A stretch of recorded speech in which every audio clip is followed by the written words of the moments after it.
We posted 10 Americans who are surprisingly Muslim about a month ago, and after that video had gotten so much positive feedback, we're coming back here with part 2. Welcome guys, my name is Leroy Kenton. Thanks for joining me here on FTD Facts. Now, some of these Americans that I'm going to be mentioning in this episode were not necessarily born in the United States of America, but they all do have American citizenship. Also, I gotta mention, don't forget to watch this episode until the end so you don't miss any of these people coming up. Anyway, starting at number 10, we have Asif Mandvi. Asif Mandvi is an actor and a comedian, and he's probably best known for his role as the Daily Show correspondent. He was born in India, and he spent quite a bit of his childhood in the United Kingdom before his family ended up moving to Tampa, Florida. In one interview with the Tampa Bay Times, he said this: "My experience in the Daily Show is that sometimes you get the thing that you want, but in a way that you never expected to get it." Fareed Zakaria comes in at number 9. He was born in India, he's a journalist, and he hosts his own show on CNN. He's also an editor for Time magazine, and he also writes a foreign affairs column for the Washington Post. Fareed Zakaria was raised by Muslim parents, although he says that he doesn't consider himself a particularly religious person. Number 8 brings us Ice Cube. He's an American rapper, actor, and movie producer. O'Shea Jackson, aka Ice Cube, as he's better known as, says that he doesn't practice a faith in the traditional sense. Now, in his own words, he kind of clarifies, so this is what he says: "What I call myself is a natural Muslim, because it's just me and God." And this is what he told The Guardian in 2000. And he continues to say, "You know, going to the mosque, the ritual and the tradition, it's just not in me to do, so I don't do it." The American at number 7 is French Montana, but his real name is Karim Karabouch, but of course he's more well known for his stage name French Montana. He's a Moroccan-American rapper, and he was born and raised in Morocco, and then he emigrated to the United States with his family at the age of 13 years old. Now, in regards to his religion, this is what he had to say: "My religion plays a big role in my success. It's just about doing positive. You fear not doing the right thing." Shorey Agdaslu comes in at number 6. Now, she has a very recognizable voice. "I'm afraid Sam is not available. Call back later.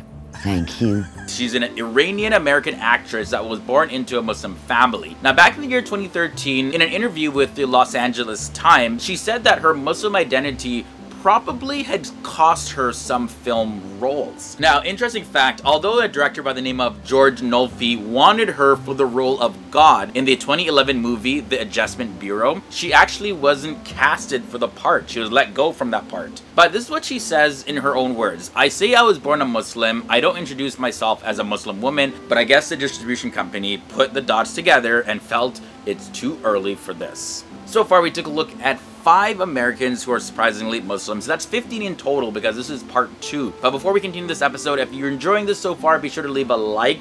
It really helps these videos and it helps a lot more people start to see them. And if this is your first time here to FTD Facts and you're enjoying the channel so far, don't forget to hit that subscribe button and ring that bell, because we post videos daily like this, but not just about the people of our world. We also talk about the various different religions, countries, and cultures. And from time to time, we go way back into history and talk about some very amazing, incredible things. So if any of those topics interest you, stick around here on FTD Facts and join us on our road to 1 million subscribers and beyond. Getting back into this list though, at number 5, we have the American rapper Raekwon.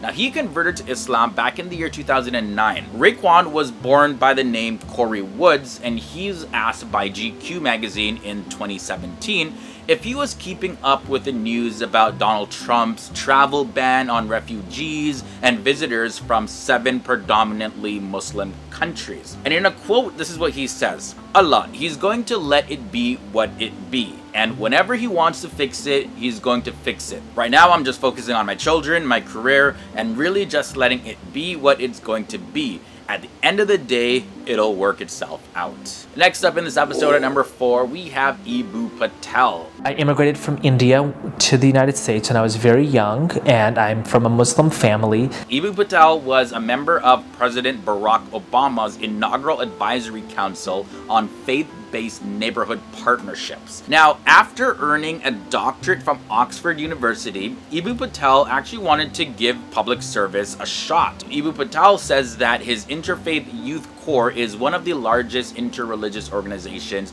in all of North America. These staff members actually train thousands and thousands of students on nearly 500 college campuses. Dean Obeidallah comes in next at number 3. Now, this man is a lawyer who then later became a comedian as well as a cultural commentator. Now, he also has his own show that he hosts on SiriusXM, and that show is his name, The Dean Obeidallah Show. Now, in his own words, he said that polls show that if you know a Muslim, you are much more likely to have a positive view of all Muslims.